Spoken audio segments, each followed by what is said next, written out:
Coche bomba en Zacatecas. Regresó la violencia al estado. Un policía estatal murió y 2 más resultaron heridos. El coche estaba cargado de explosivos. Atención, atención. Harfuch se cansó de jugar y mandó a limpiar Zacatecas, y los que pensaron que un coche bomba era suficiente para detenerlo, acaban de aprender la lección más cara de su vida. 12 horas, 2 emboscadas, un arquitecto que nadie está nombrando. Omar García Harfuch cerró el cerco en Zacatecas la mañana del 1 de agosto de 2026. Y lo que encontraron en Río Frío no es lo que los noticieros te están contando. Harfuch activó el protocolo de contención perimetral simultánea en 3 municipios al mismo tiempo, una decisión que tomó en los primeros minutos después de la primera explosión, y esa decisión es exactamente la razón por la que 5 hombres no llegaron a ver el amanecer del sábado. Pero antes de contarte lo que pasó en Río Frío, necesito que sepas algo que ningún medio regional publicó, lo que ningún noticiero te va a decir. Es que ese vehículo no llegó la noche del ataque, llevaba 3 días ahí, estacionado en el camino de terracería entre Julián Adame y Barranquillas, esperando. Y eso cambia todo lo que crees saber sobre esta emboscada. Porque si el vehículo llevaba 3 días posicionado, esto no fue una reacción, fue una operación planificada con inteligencia previa sobre las rutas de patrullaje de la corporación de Luis Moya. Alguien estuvo observando durante semanas. Esa pregunta, ¿quién dio la orden y desde dónde?, tiene nombre en los archivos de Harfuch, y ese nombre todavía no está bajo custodia. Pero hay algo que los noticieros no te van a contar. Para entender lo que pasó la noche del 31 de julio, tienes que entender que es el corredor entre Zacatecas y Aguascalientes. No es una frontera administrativa, es una cicatriz, caminos de terracería que conectan comunidades pequeñas. Julián Adame, Barranquillas, el Nigromante, donde la señal de celular llega intermitente y las patrullas pasan en horarios que todo mundo en un radio de 20 kilómetros ya conoce de memoria. Es un territorio donde el control institucional existe en papel y en los hechos existe otro tipo de control. El grupo que operaba en ese corredor había aprendido algo durante 2024 y 2025, que la presión federal en Zacatecas siempre venía en oleadas. Llegaba fuerte, duraba semanas y luego se redistribuía hacia donde ardiera más. Habían sobrevivido 3 operativos grandes, aprendiendo a esperar, a ceder terreno temporalmente, a no disparar cuando el Estado miraba. Pero el 18 de julio de 2026 llegó el operativo Rastrillo, y este no era una oleada, era estructura, puntos fijos, drones de rotación permanente, coordinación entre los 3 órdenes de gobierno con una mesa estatal de construcción de paz que por primera vez tenía protocolo de respuesta en menos de 20 minutos. La temperatura esa noche en Luis Moya era de 17 grados. El cielo estaba despejado. En el camino de terracería que conecta Julián Adame con Barranquillas no había una sola luz artificial, solo el sonido del motor de una patrulla que avanzaba por rutina. Los mismos agentes, la misma ruta, la misma hora aproximada de siempre. El grupo lo calculó como su mejor ventana. Con el operativo Rastrillo concentrado en los municipios del centro del estado, la zona limítrofe con Aguascalientes era, en su análisis, el punto ciego del despliegue federal. Estaban equivocados, pero todavía no lo sabían. Y entonces llegó el dato que lo cambió todo. 3 errores, 3 decisiones que en su momento parecieron inteligentes, 3 pasos en línea recta hacia Río Frío. El primero lo cometieron a mediados de julio, casi inmediatamente después de que el operativo Rastrillo comenzara su despliegue el 18 de julio de 2026. El análisis interno del grupo fue este: se incrementaban la presión en los municipios limítrofes con Aguascalientes, ataques selectivos, intimidación a corporaciones municipales pequeñas, bloqueos nocturnos en carreteras secundarias, forzarían una redistribución del despliegue federal. El Estado tendría que mover recursos, aliviarían su corredor de abastecimiento.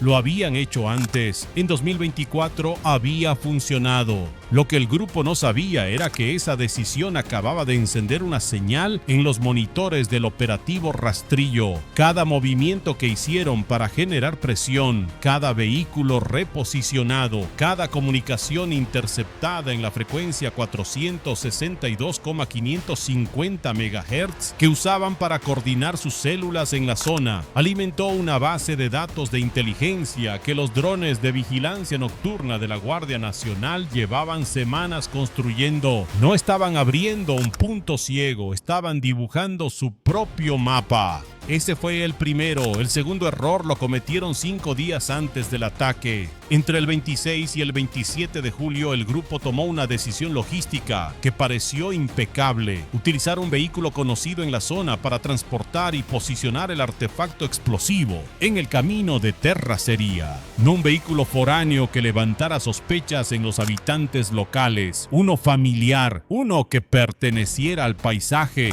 Lo dejaron estacionado 72 horas antes de la detonación en coordenadas 22,8847 grados norte, 102,4112 grados oeste, a 40 metros de la curva donde la patrulla perdería velocidad de forma natural. Lo que no calcularon fue esto: un dron de vigilancia nocturna registró ese vehículo estacionado en la misma posición durante 2 noches consecutivas, fuera de cualquier propiedad activa, sin movimiento. La anomalía quedó marcada en el reporte de inteligencia del operativo Rastrillo. Como vehículo de interés, la información existía, estaba documentada. El problema fue que nadie la procesó a tiempo para interceptar el ataque. Ese dato es el que más incomoda a las autoridades y es el que nadie está discutiendo públicamente. Detente un segundo aquí porque lo que sigue es peor. El tercer error lo cometieron la misma noche del 31 de julio, horas después de que la primera explosión sacudiera Barranquillas y se escuchara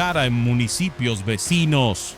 La detonación fue exitosa en sus términos. Un agente muerto, el director de la corporación municipal entre los heridos, el botón de emergencia activado, las frecuencias de radio saturadas, el operativo de respuesta moviéndose hacia Luis Moya. Hasta ese momento todo había salido según el plan, y ahí cometieron el error que los mató. En lugar de dispersarse inmediatamente hacia Aguascalientes, que era la ruta de extracción prevista, un núcleo de 5 elementos del grupo decidió replegarse hacia la zona de Río Frío, en el municipio de Calera. La lógica era sólida en apariencias y el operativo de respuesta se concentraba en Luis Moya. El corredor hacia Calera estaría limpio durante al menos 2 horas. 2 horas eran suficientes para moverse, reagruparse y desaparecer. Lo que ese núcleo no sabía era que García Harfuch no había activado solo la respuesta hacia Luis Moya, había activado el protocolo de contención perimetral simultánea en todo el corredor. La Fuerza de Reacción Inmediata Zacatecas no respondió en una sola dirección, respondió en todas. Cuando esos 5 hombres llegaron a Río Frío, convencidos de tener 2 horas de ventana limpia, el cerco ya llevaba 40 minutos cerrado.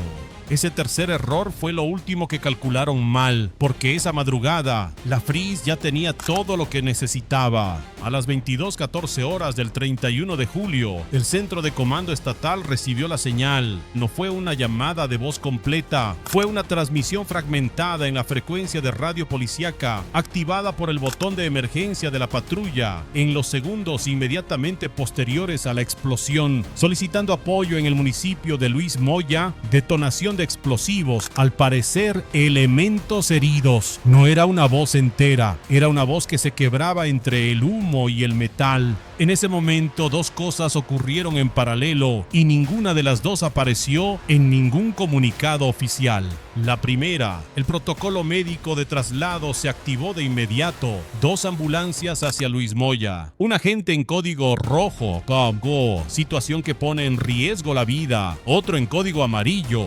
grave pero estable. Destino: hospital de la capital del estado. La segunda, y esta es la que importa, García Harfuch no esperó a tener el cuadro completo. Con la información parcial de los primeros minutos, una emboscada con explosivos, zona limítrofe con Aguascalientes, Corporación Municipal Pequeña como Blanco, tomó una decisión que los analistas de seguridad van a estudiar. Activó contención perimetral en todo el corredor, no solo en Luis Moya. Eso significaba mover simultáneamente elementos de la FRIS, de la Policía de Investigación y de la Guardia Nacional hacia puntos de cierre en municipios adyacentes, sin sirenas, sin luces de emergencia, formación táctica de aproximación silenciosa, distribuida en 6 puntos de bloqueo alrededor del corredor entre Luis Moya, Calera y el límite con Aguascalientes. Un dron de vigilancia térmica llevaba 53 minutos sobrevolando la zona de Río Frío cuando los 5 elementos del grupo comenzaron a llegar.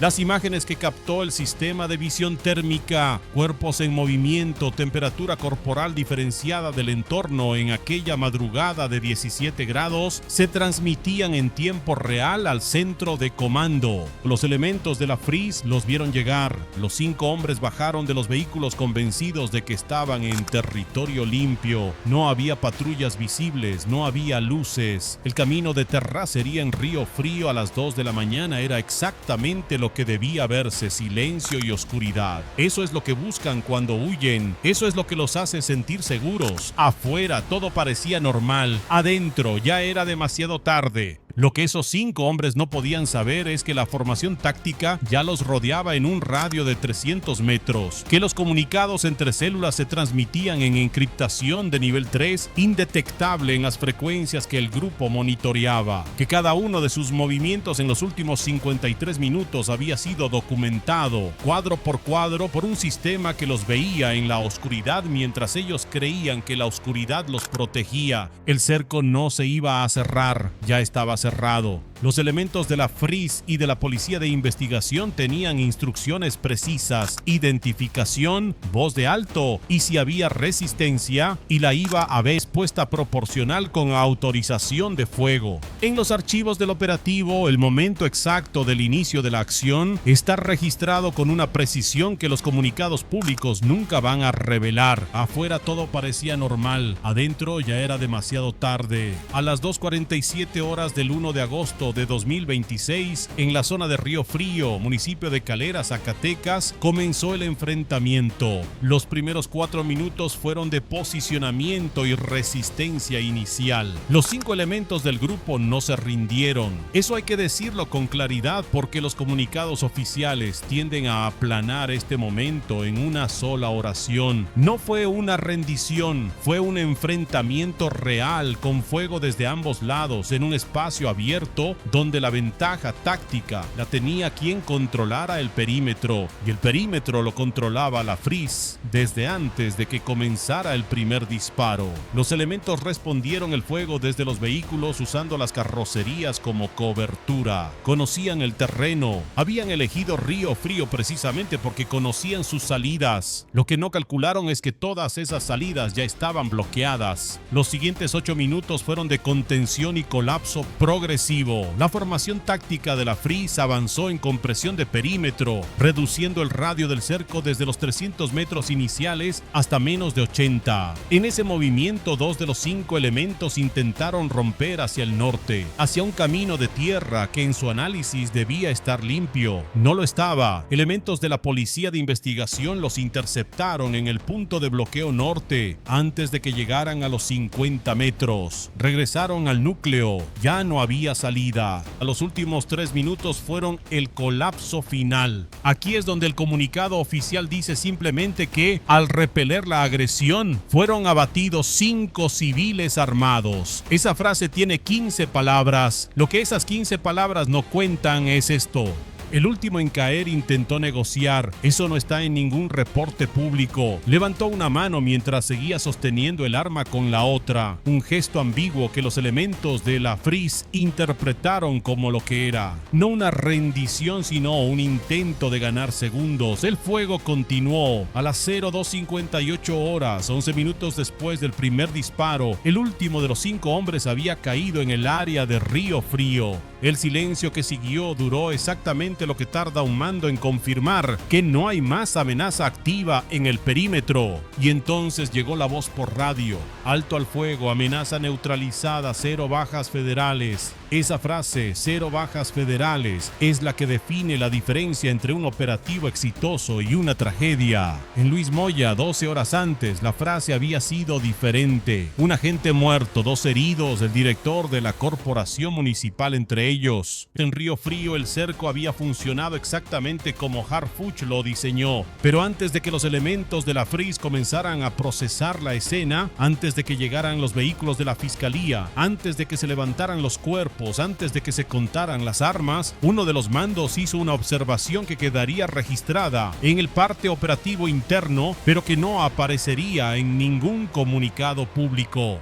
Los 5 hombres tenían munición, tenían cobertura, tenían terreno conocido. Habían elegido ese lugar específico como punto de repliegue porque lo conocían y lo habían preparado. Y aún así, el cerco los había cerrado antes de que llegaran. Eso no fue suerte, fue inteligencia aplicada con 48 horas de anticipación. Dale like si llegaste hasta aquí porque esto apenas comienza. Cuando los elementos de la Fiscalía General de Justicia del Estado llegaron a Río Frío para procesar la escena, lo primero que hicieron fue el inventario. En este canal sabemos que los números sin contexto no significan nada, así que vamos a traducir cada cifra. 8 armas largas, no 8 rifles de caza, 8 fusiles de asalto con capacidad de fuego automático. El tipo de armamento que no se consigue en una ferretería ni en un mercado informal de fin de semana. Cada una de esas armas representa un punto de suministro, una red de tráfico, una cadena logística que conecta a fabricantes en un país, intermediarios en otro y células operativas en carreteras de terracería en Zacatecas. 8 armas largas significan que este grupo tenía acceso a un proveedor activo con capacidad de reabastecimiento.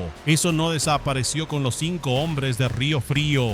3 vehículos, traducción inmediata, movilidad, logística y comunicación. En los operativos de este tipo, los vehículos no son solo transporte, son oficinas móviles, contienen teléfonos, radios, documentos, efectivo, coordenadas. Los 3 vehículos asegurados en Río Frío fueron trasladados de inmediato a resguardo de la Fiscalía para análisis forense. Lo que encontraron adentro no se ha hecho público. Regresa a eso en un momento. El inventario continuó y cada objeto contó una historia diferente, porque entre todo el arsenal, entre las 8 armas largas, los cargadores, las municiones, los radios de comunicación decomisados, los elementos de la fiscalía encontraron algo que no encajaba con el resto. En el asiento trasero de uno de los vehículos, debajo de un chaleco táctico, había una mochila escolar azul, con el cierre roto. Adentro, una muda de ropa, una botella de agua medio terminal y una fotografía plastificada. No hay forma de saber con certeza a quién pertenecía esa fotografía. Los protocolos forenses no van a responder esa pregunta en ningún comunicado público, pero ese objeto pequeño, esa fotografía plastificada dentro de una mochila azul con el cierre roto, cuenta una historia que el arsenal no puede contar, que detrás de cada elemento de un grupo armado hay una vida que en algún momento tuvo otra dirección posible, que la violencia en Zacatecas no se alimenta solo de ambición, se alimenta también de ausencia de opciones, de territorios donde el único empleador con poder de reclutamiento real opera con fusiles de asalto y rutas de terracería. Ese detalle pequeño cuenta una historia grande, pero lo más valioso no brillaba. A los 3 vehículos, las 8 armas, la mochila azul, todo eso era visible, cuantificable, fotografiable para el expediente. Lo que la fiscalía tardó más en procesar, lo que los técnicos forenses separaron con más cuidado que cualquier arma, fueron los documentos, papeles, teléfonos, una memoria USB, coordenadas manuscritas en una libreta sin portada, números de placa, nombres en clave y algo que los investigadores identificaron de inmediato como un patrón de rutas. No las rutas que el grupo había usado, sino las que tenía planificadas. Esos documentos llevan 5 días en análisis en la Fiscalía General de Justicia de Zacatecas sin que se haya dicho una sola palabra pública sobre su contenido. Y aquí es donde la historia cambia de dirección completamente, porque esos documentos no solo hablan de lo que pasó el 31 de julio y el 1 de agosto, hablan de lo que iba a pasar después. Y una de las rutas planificadas, una de las coordenadas en esa libreta sin portada, apunta hacia una corporación municipal que hasta este momento nadie ha mencionado en ningún reporte público. Pero la pregunta que nadie está respondiendo es esta: Omar García Harfuch no habla mucho. Cuando habla, cada palabra está calculada. Su declaración sobre los operativos del 31 de julio y del 1 de agosto de 2026 en Zacatecas no fue una conferencia de prensa, no hubo micrófono de pie, no hubo fila de funcionarios detrás. Fue un mensaje directo, sin adjetivos, sin retórica de campaña. 4 oraciones que en este canal vamos a analizar una por una porque cada una hace un trabajo específico.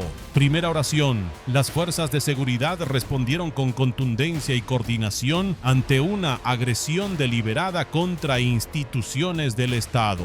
2 palabras importan aquí: deliberada y coordinación. Deliberada no es un adjetivo legal neutro, es una declaración de intención criminal que eleva el hecho de un enfrentamiento a un ataque planeado contra el Estado. Coordinación no describe lo que ya ocurrió, es un mensaje hacia adelante, le está diciendo a quien lo escuche que la respuesta institucional no fue reactiva, fue arquitectura. Segunda oración: el saldo habla por sí solo: 0 bajas federales, 5 objetivos neutralizados, armamento de guerra decomisado. El saldo habla por sí solo. Esa frase no es arrogancia, es una declaración de superioridad operativa diseñada para ser escuchada por alguien específico. Harfuch no le está hablando a los medios en esta oración, le está hablando a quien dio la orden, le está diciendo: enviaste 5 hombres, no regresaron, y yo sé que tú todavía estás ahí. Tercera oración: Zacatecas no es ni será un territorio cedido. Esta es la más corta y es la más importante. No cedido no significa reconquistado, significa que el proceso está activo, que el Estado tiene presencia y que esa presencia tiene dientes. Pero también es una advertencia hacia el interior del propio aparato de seguridad. No ceder no es una opción, es una instrucción. Cuarta oración: los responsables de estas agresiones enfrentarán las consecuencias, los que ejecutaron y los que ordenaron. Aquí está el núcleo del mensaje. Los que ejecutaron, los 5 hombres de Río Frío, ya enfrentaron las consecuencias. Pero Harfuch añade: y los que ordenaron. Esa segunda cláusula no tiene pasado, tiene futuro. No dice que los que ordenaron están detenidos, dice que las consecuencias vienen.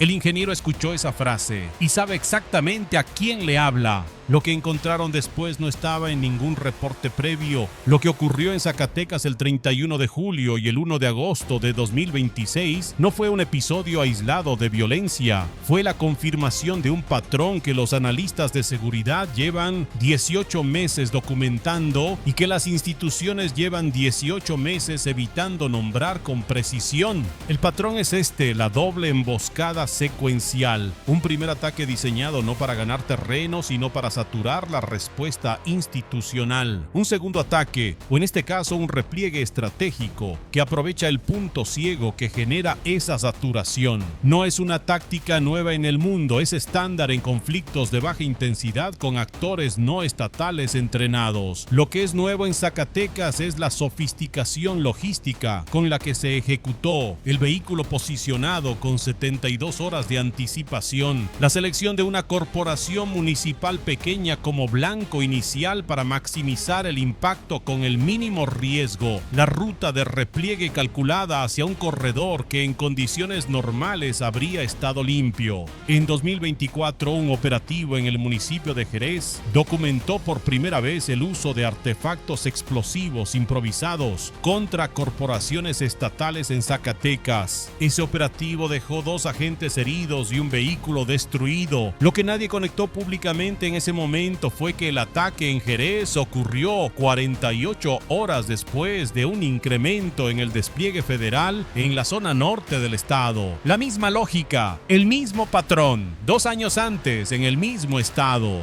Lo que este operativo confirma es que el grupo o los grupos que operan en el corredor Zacatecas-Aguascalientes han escalado su capacidad táctica de forma deliberada y medible. No están improvisando, están aprendiendo y están aplicando lo que aprenden. Pero la pregunta que nadie está respondiendo es esta: ¿cómo llegó un vehículo cargado con explosivos a un camino de terracería en Luis Moya 3 días antes del ataque sin que ninguna de las corporaciones que patrullan esa zona lo detectara?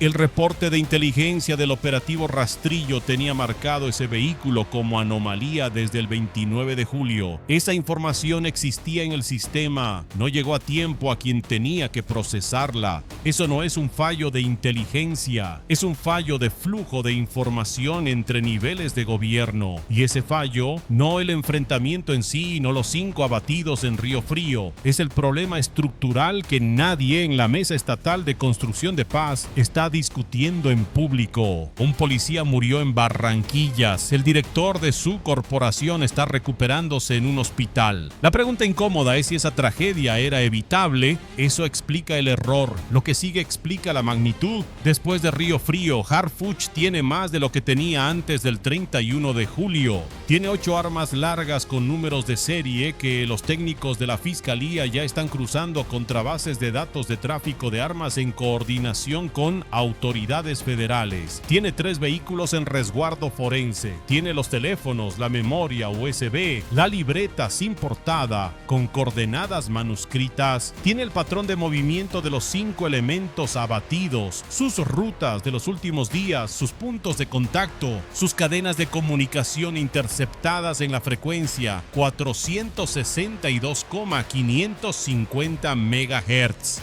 Tiene, en otras palabras, el mapa operativo de una célula completa. Lo que todavía no tiene es al arquitecto, el ingeniero, el operador logístico que coordinó ambas emboscadas, que proveyó los explosivos, que tenía inteligencia previa sobre las rutas de patrullaje de la corporación de Luis Moya, cruzó la frontera estatal hacia Aguascalientes antes de que sonara la primera explosión en Barranquillas. Eso no es especulación, es la única explicación que cuadra con la precisión con la que se ejecutó la operación y con la velocidad con la que el núcleo de 5 elementos quedó huérfano de dirección cuando llegó a Río Frío. Los ejecutores llegaron a un punto de repliegue sin un plan B. Eso no lo hace alguien que está coordinando en campo, lo hace alguien que ya no estaba ahí. El ingeniero estaba del otro lado cuando cayeron los 5 y esa persona hasta este momento sigue libre. Lo que Harfuch tiene ahora es suficiente para reconstruir la arquitectura de la operación. Lo que todavía le falta es el nombre real detrás del identificador, la ubicación actual y, más importante, el siguiente objetivo que aparece en esa libreta sin portada que la Fiscalía lleva 5 días analizando en silencio. Eso nos lleva al próximo video. Eso no es todo. El siguiente hallazgo hizo silencio en la sala. 3 vehículos asegurados en Río Frío, 8 armas y documentos que la Fiscalía de Zacatecas lleva 5 días procesando sin decir una sola palabra al público. En el próximo video te voy a contar qué encontraron adentro de esos vehículos y por qué uno de los hallazgos en esa libreta tiene a una corporación municipal entera bajo investigación interna. El nombre del municipio ya está en los archivos, la Fiscalía todavía no lo ha hecho público. Nosotros sí lo vamos a publicar. Eso sale en menos de 72 horas. Activa la campana, no te lo puedes perder. Vuelve al inicio de este video por un segundo. 12 horas, 2 emboscadas, un arquitecto que nadie está nombrando. Eso fue lo primero que te dije. Y ahora que llegaste hasta aquí, esas 3 frases significan algo completamente diferente a lo que significaban hace 25 minutos.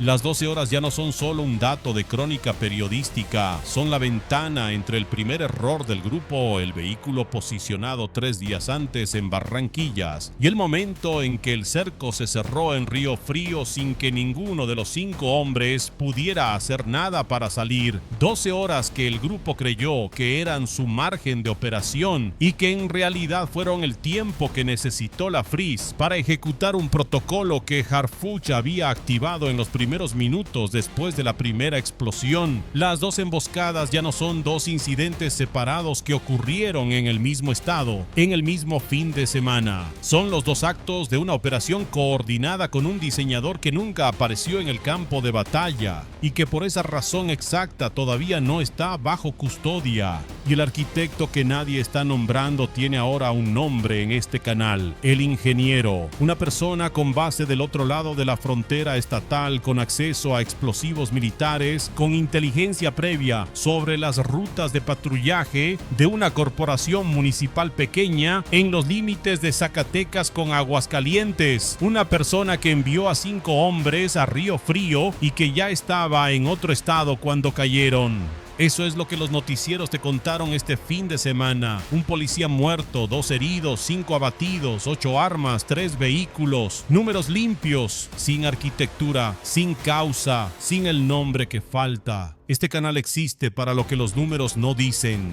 Si llegaste hasta aquí, si este video cambió la manera en que entendiste lo que pasó en Zacatecas, dale like ahora. No porque el algoritmo lo necesite, porque cada like le dice al sistema que este tipo de análisis tiene audiencia, y eso es lo que nos permite seguir publicando lo que los noticieros no publican. Suscríbete si todavía no lo has hecho y activa la campana, porque el próximo video sale en menos de 72 horas y va a tener información que la Fiscalía de Zacatecas todavía no ha hecho pública. La última imagen que quiero que te lleves de este video no es la de los 5 abatidos en Río Frío, no es la de las 8 armas largas alineadas en el suelo para la fotografía del comunicado oficial, es la de una mochila azul con el cierre roto en el asiento trasero de un vehículo asegurado en Río Frío, con una fotografía plastificada adentro. Ese objeto es la historia real de Zacatecas, no el arsenal, no el parte operativo, no la declaración de Harfuch con sus 4 oraciones calculadas, la mochila.